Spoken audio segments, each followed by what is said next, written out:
Leitura do livro 1, o seminário Os Escritos Técnicos de Freud, Jacques Lacan. Capítulo 2. Primeiras intervenções sobre a questão da resistência. 1. Após a exposição de Otávio Manoni.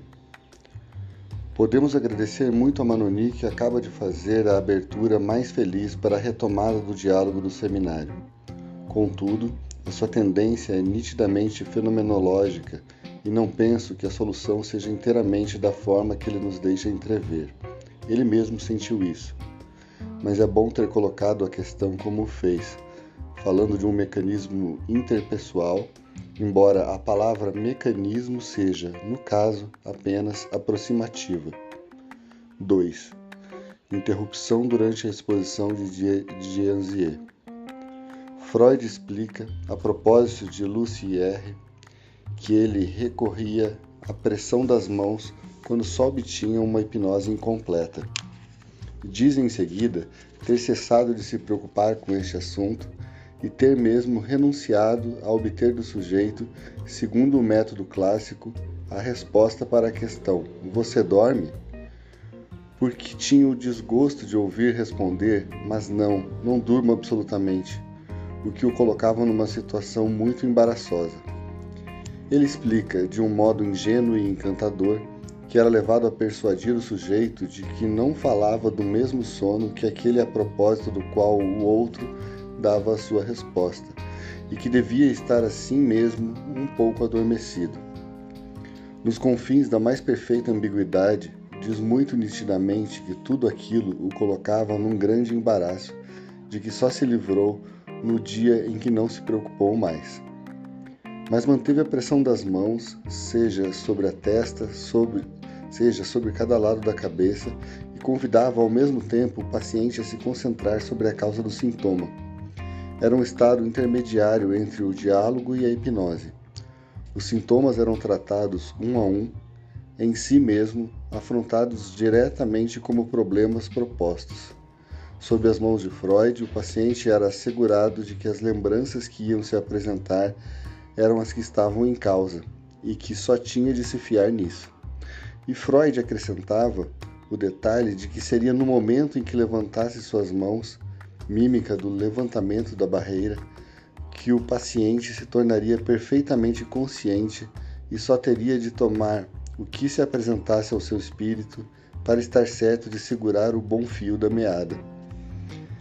É bastante notável que esse método se tenha mostrado, para o caso que Freud nos traz, perfeitamente eficaz.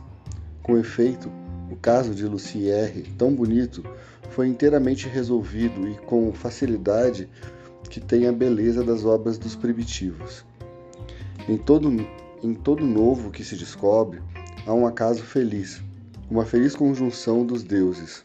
Com Ana O, ao contrário, estamos diante de um longo trabalho de working through, que se apresenta com toda a animação e a espessura dos mais modernos casos de análise, apesar do método empregado. Muitas vezes, toda a série de eventos, toda a história é revivida, reelaborada. Trata-se de uma obra de grande alcance, que dura quase um ano. No caso de Lucier, as coisas vão muito mais depressa, com uma elegância que faz dele algo comovente. As coisas estão, sem dúvida, muito cerradas e não nos permitem enxergar verdadeiramente onde estão as molas, mas assim mesmo é inteiramente utilizável. Essa mulher teve o que se pode chamar de alucinações olfativas, sintomas histéricos, e a significação disso é detectada, lugares e datas, de maneira inteiramente feliz. Freud nos dá, neste caso, todos os detalhes sobre sua maneira de operar. 3. Idem. Já acentuei o caráter inteiramente privilegiado dos casos tratados por Freud, por causa do caráter especial de sua técnica. O que era, podemos apenas presumir por um certo número de regras que ele nos deu e que foram fielmente aplicadas.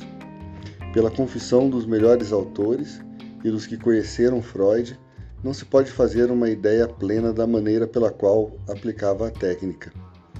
Insisto no fato de que Freud avançava numa pesquisa que não é marcada pelo mesmo estilo que as outras pesquisas científicas. O seu domínio é o da verdade do sujeito. A pesquisa da verdade não é inteiramente redutível à pesquisa objetiva e mesmo objetivante do método científico comum. Trata-se da realização da verdade do sujeito como de uma dimensão própria que deve ser destacada na sua originalidade em relação à noção mesma de realidade. Acentuei isso em todas as aulas desse ano. Freud estava engajado na pesquisa de uma verdade que lhe concernia totalmente, até na sua pessoa, portanto também na sua presença diante do doente, na sua atividade, digamos, de terapeuta, ainda que o termo seja inteiramente insuficiente para qualificar a sua atitude. No dizer do próprio Freud, esse interesse deu às suas relações com os seus doentes um caráter absolutamente singular. Certamente, a análise como ciência é sempre uma ciência do particular. A realização de uma análise é sempre um caso singular, mesmo que esses casos singulares se prestem, não obstante, a alguma generalidade, desde que há mais de um analista. Mas a experiência analítica com Freud representa a singularidade levada ao seu extremo, pelo fato de que começava a construir e a verificar a própria análise. Não podemos apagar o fato de que era a primeira vez que se fazia uma análise. O método, sem dúvida, se deduz disso, mas só é método para os outros. Freud não aplicava um método. Se negligenciássemos o caráter único e inaugural do seu procedimento, cometeríamos uma falta grave. A análise é uma experiência do particular. A experiência verdadeiramente original desse particular assume, pois, um valor ainda mais singular.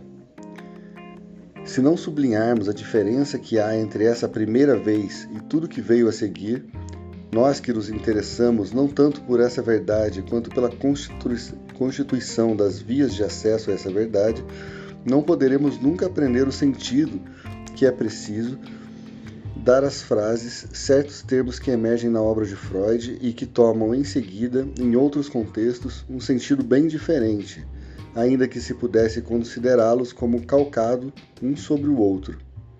O interesse destes comentários de textos freudianos é permitir-nos seguir em detalhes as questões que, vocês estão vendo hoje, são de uma importância considerável. Elas são numerosas, insidiosas e, para falar propriamente, o tipo mesmo de questão que não há quem não se preocupe em evitar para se fiar numa ladainha, numa fórmula esquemática abreviada e majada. 4. Anzier cita uma passagem dos estudos sobre a histeria, página 233 e 234 da tradução francesa. Interrupção. O que há de chocante na passagem que você invoca é que ela decola da metáfora pseudo-anatômica evocada quando Freud fala das imagens verbais deambulando ao longo dos condutores nervosos. Aqui, o que se estratificou em volta no núcleo patógeno evoca um maço de documentos, uma partitura com vários registros. Essas metáforas tendem invencivelmente a sugerir a materialização da palavra, não a materialização mítica dos neurologistas, mas uma materialização concreta. A palavra se põe a correr em folheto manuscrito impresso. A metáfora da página branca, do palimpsesto, por sua vez, também aqui aparece. Veio desde então a pena de mais um analista. Aqui se apresenta a noção de vários estratos longitudinais, quer dizer, de vários fios de discurso. Imaginamo-los no texto que os materializa sob a forma de feixes literalmente concretos. Há uma corrente de palavras paralelas e estas se alargam num certo momento para envolver esse famoso núcleo patógeno que, também ele, é uma história. Afastam-se dele para incluí-lo e se encontram um pouco mais longe. O fenômeno da resistência está situado exatamente aí. Há dois sentidos, um sentido longitudinal e um sentido radial. a resistência se exerce no sentido radial, quando queremos nos aproximar dos fios que estão no centro do feixe. Ela é uma consequência da tentativa de passar dos registros exteriores para o centro. Uma força de repulsão positiva se exerce a partir do núcleo recalcado e quando nos esforçamos para atingir os fios do discurso que estão mais próximos dele, experimentamos resistência. Freud chega mesmo a escrever, não nos estudos, mas num texto ulterior publicado sob o título Metapsicologia, que a força de resistência é inversamente proporcional à distância em que nos encontramos do núcleo do recalcado. Não acredito que seja a frase exata, mas ela é muito surpreendente. Torna evidente a materialização da resistência tal como a aprendemos ao longo da experiência, e precisamente como dizia há pouco Manoni no discurso do sujeito. Para saber onde isso se passa, onde está o suporte material biológico, Freud toma, sem mais, o discurso como uma realidade enquanto tal. Uma realidade que está lá, maço, feixe de provas, como se diz também, feixe de discursos justapostos que se recobrem uns aos outros, se seguem, formam uma dimensão, uma espessura, um dossiê. Freud não dispunha ainda da noção de suporte material da palavra, isolado como tal. Nos nossos dias, teria tomado como elemento da sua metáfora a sucessão de fonemas que compõem uma parte do discurso do sujeito. Diria que se encontra uma resistência tanto maior quanto mais o sujeito se aproxima de um discurso que seria o último e o bom, mas que ele recusa de maneira absoluta. No esforço de síntese que vocês fazem, o que talvez não seja posto em relevo é uma questão que, tratando-se da resistência, está, entretanto, em primeiro plano, a questão das relações do inconsciente e do consciente. Será que a resistência é um fenômeno que se passa só na análise? Ou é algo que podemos falar quando o sujeito passeia fora da análise e mesmo antes do que ele venha a ela, ou depois que a deixou? Será que a resistência continua a ter o seu sentido fora da análise? Há um texto sobre a resistência que está na análise dos sonhos, ao qual vocês não se referiram, nenhum nem outro, e que dá, entretanto, a assunção a alguns dos problemas que ambos se colocaram. Porque nele Freud se interroga sobre o caráter da inacessibilidade do inconsciente. As noções de resistência são extremamente antigas. E desde a origem, desde as primeiras pesquisas de Freud, a resistência está ligada à noção de ego.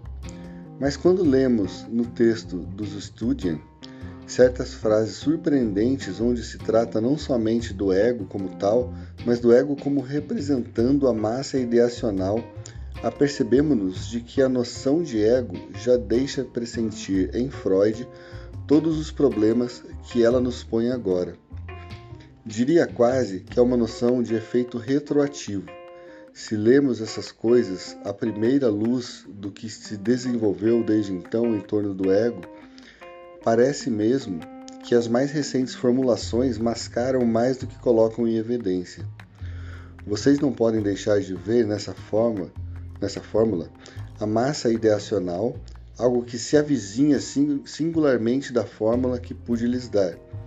Isso é, que a contratransferência nada mais é do que a função do ego do analista, o que chamei a soma dos preconceitos do analista. Do mesmo modo, encontramos no paciente toda uma organização de certezas, de crenças, de coordenadas, de referências, que constituem, para falar propriamente, o que Freud chamava, desde a origem, um sistema ideacional, que podemos de maneira abreviada chamar aqui o sistema. Será que a resistência vem unicamente daí? Quando, no limite desse domínio da palavra, que é justamente a massa ideacional do eu, representava para vocês a soma do silêncio, após o qual uma outra palavra reaparece, aquela que se trata de reconquistar no inconsciente, por ser a parte do sujeito separada de sua história, estará aí a resistência? Será sim ou não pura e simplesmente a organização do eu enquanto tal constitui a resistência?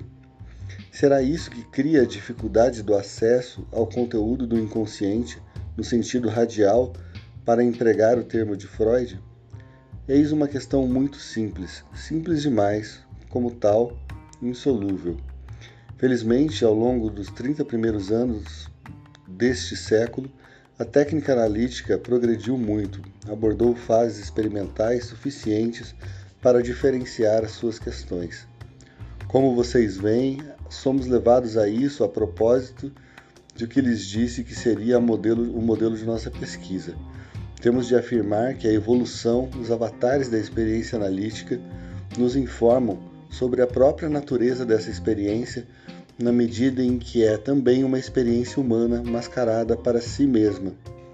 Aí se aplica a própria análise, o esquema que ela nos ensinou. Finalmente, não seria ela um desvio para aceder ao inconsciente? É também levar ao segundo grau o problema que nos é colocado pela neurose. Aqui, só faço afirmá-lo, vocês verão isso de se demonstrar ao mesmo tempo que ao nosso exame. O que é que eu quero, se não sair desse verdadeiro impasse mental e prático ao que chega atualmente a análise? Vocês veem que vou longe da formulação do que digo. Importa submeter a própria análise ao esquema operacional que ela nos ensinou e que consiste em ler nas diferentes fases da sua elaboração teórico-técnica o modo de ir mais adiante na reconquista da realidade autêntica do inconsciente pelo sujeito. Este método fará ultrapassar muito o simples catálogo formal de procedimentos ou de categorias conceituais. A retomada da análise num único exame analítico é um procedimento que revelará a sua fecundidade a propósito da técnica, como já o revelou a propósito dos textos clínicos de Freud.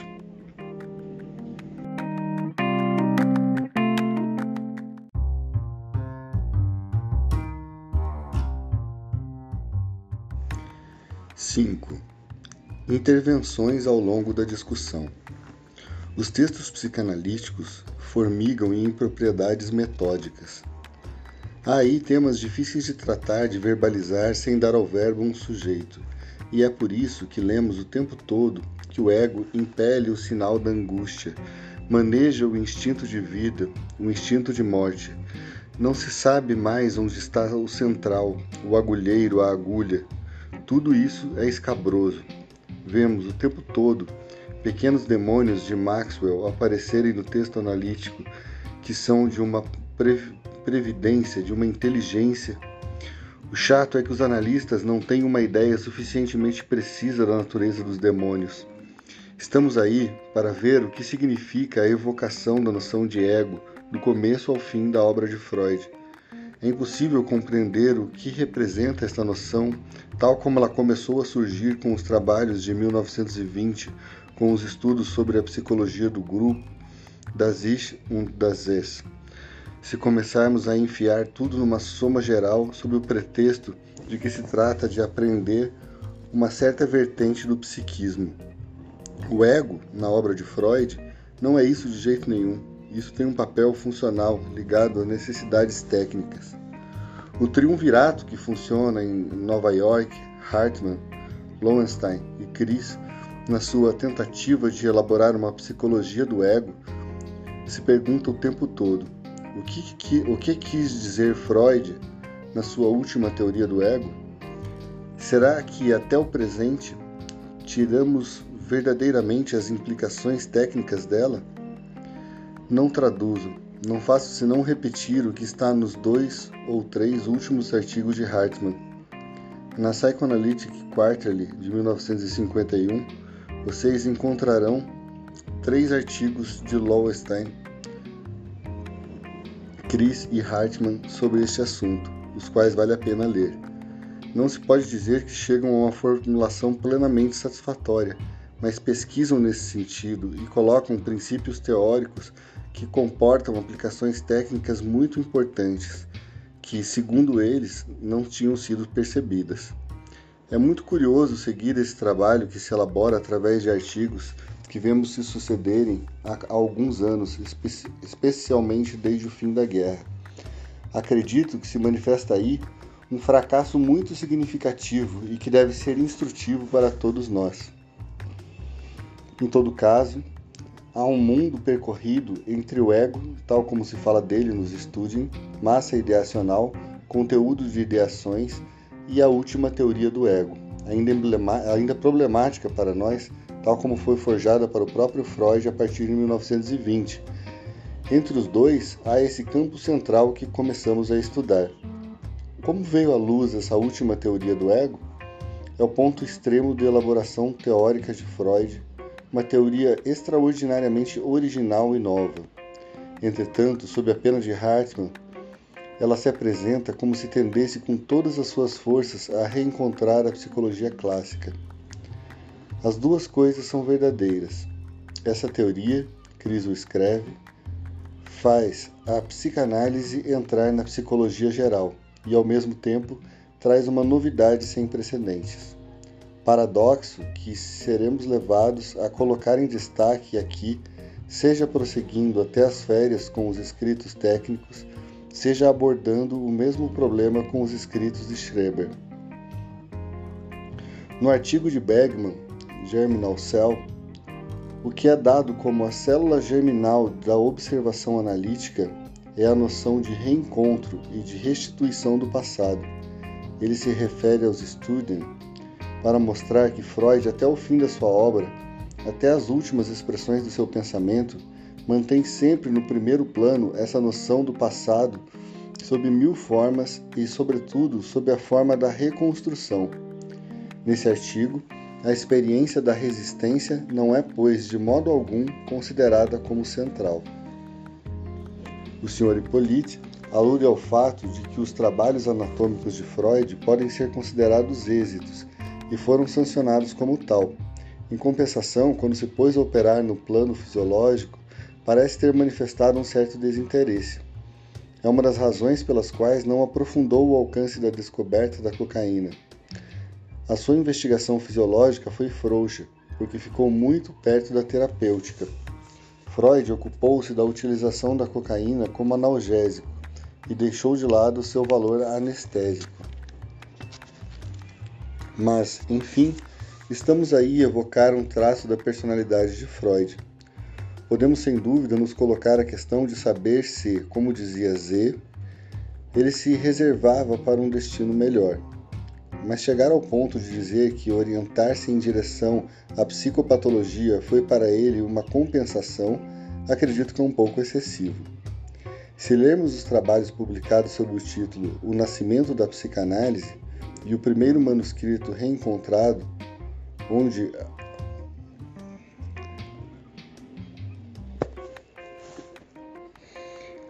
Se lermos os trabalhos publicados sob o título O Nascimento da Psicanálise e o primeiro manuscrito reencontrado, onde figura a teoria do aparelho psíquico, perceberemos que ele está na via da elaboração teórica do seu tempo sobre o funcionamento mecanístico do aparelho nervoso. Todo mundo, aliás, o reconheceu. Há que se espantar ainda menos com o fato de que ali se misturam metáforas elétricas. Mas também não se pode esquecer que é no domínio da condução nervosa que, pela primeira vez, a corrente elétrica foi experimentada sem que se soubesse qual seria o seu alcance. Z.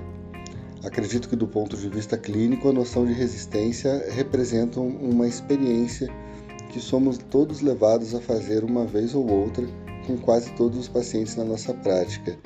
Ele resiste e isso me deixa furioso. Lacan. O que é? Z.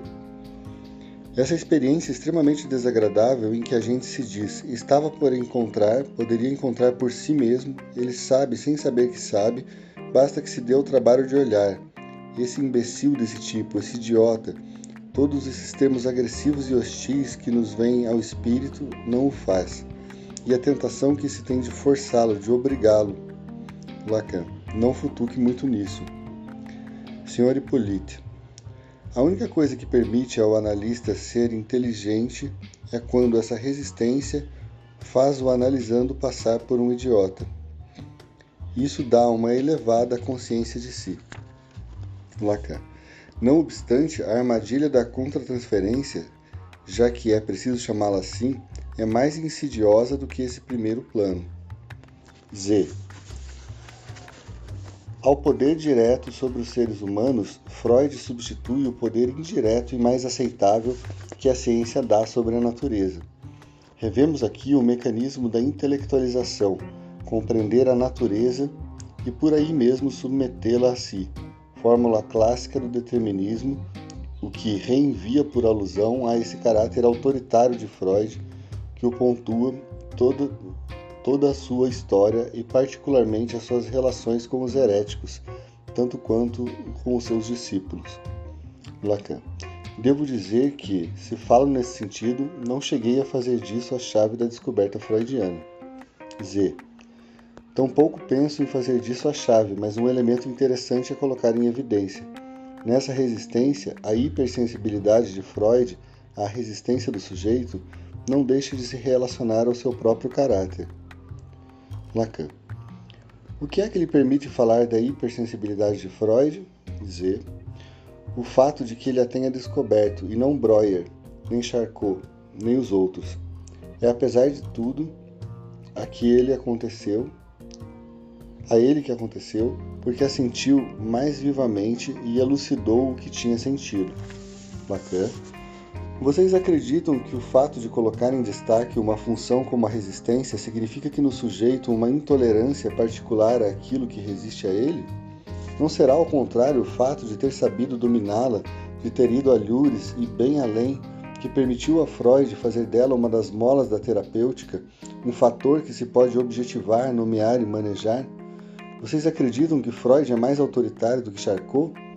Quando Freud, tanto quanto pode, renuncia à sugestão para deixar o sujeito integrar aquilo de que está separado pelas resistências, em outros termos, será naqueles que desconhecem a resistência que há menos autoritarismo ou naquele que a reconhece como tal? Eu teria mais tendência a acreditar que alguém que, no hipnotismo, procura fazer do sujeito o seu objeto, a sua coisa, torná-lo maleável como uma luva para lhe dar a forma que quer, para tirar dele o que quer, é, mais do que Freud, impelido por uma necessidade de dominar e de exercer o seu poder. Freud parece, ao contrário, respeitador daquilo que também chamamos comumente de a resistência do objeto. Z, seguramente. Lacan. Acredito que é preciso ser extremamente prudente aqui. Não podemos manejar com tanta facilidade a nossa técnica. Quando falo a vocês de analisar a obra de Freud, é para nisso proceder com toda a prudência analítica. Não se deve fazer de um traço caracterial uma constante da personalidade e menos ainda uma característica do sujeito. Há aí, sob a pena de Jones, coisas muito imprudentes, mas que são, assim, mais nuançadas do que o que vocês disseram. Pensar que a carreira de Freud foi uma compensação do seu desejo de poder e mesmo a sua franca megalomania, de que, aliás, ficam traços nos seus propósitos, acredito que é o drama de Freud. O drama de Freud, no momento em que descobre a sua via, não pode se resumir assim. Não obstante, aprendemos suficientemente na análise para não nos sentirmos obrigados a identificar Freud, sonhando dominar o mundo, a Freud, iniciador de uma verdade nova. Isso não me parece sair da mesma Cupido, senão da mesma libido. Sr. Hippolyte. Parece-me assim mesmo, sem aceitar integralmente as fórmulas de Z e as conclusões que tira dela, que na dominação de Charcot por hipnotismo só se trata de dominação sobre um ser reduzido a objeto, da posse de um ser que não é mais senhor de si mesmo. Enquanto a dominação freudiana é vencer um sujeito, um ser que tem, ainda, uma consciência de si. Há, pois, uma vontade de dominação mais forte na dominação da resistência a vencer do que na supressão pura e simples dessa resistência, sem que se possa tirar daí a conclusão de que Freud tenha querido dominar o mundo. Lacan. Tratar-se-ia de dominação na experiência de Freud? Sempre faço reserva sobre muitas coisas que não estão indicadas na sua maneira de proceder. O seu intervencionismo, em particular, nos surpreende se o compararmos a certos princípios técnicos aos quais atribuímos agora importância. Mas não há nesse intervencionismo nenhuma satisfação em ter obtido a vitória sobre a consciência do sujeito. Ao contrário do que diz Hippolyte, menos seguramente do que nas técnicas modernas que colocam toda a ênfase sobre a resistência. Em Freud, vemos uma atitude mais diferenciada, quer dizer, mais humana. Ele nem sempre define o que agora se chama de interpretação da defesa, o que talvez não seja a melhor maneira de dizer, mas no final das contas, a interpretação do conteúdo desempenha em Freud o papel de interpretação da defesa. Você tem razão em invocar isso, Z. É isso que é para você. Tentar-lhe-ei mostrar por que viés se apresenta o perigo de um acosso do sujeito pelas intervenções do analista. É muito mais manifesto nas técnicas ditas modernas, como se diz ao falar da análise, como se fala dos fracassos, do que nunca foi em Freud. E não creio que a promoção teórica da noção de resistência possa servir de pretexto para formular a respeito de Freud essa acusação que vai radicalmente no sentido contrário do efeito liberador de sua obra e de sua ação terapêutica. Não é que o acuse de tendencioso, Z. É uma tendência que você manifesta, queira ou não queira. É certo que é preciso ter um espírito de exame, de crítica, mesmo em relação à obra original, mas dessa forma só pode servir para espessar o mistério e de modo algum para clarificá-lo. 20 e 27 de janeiro de 1954.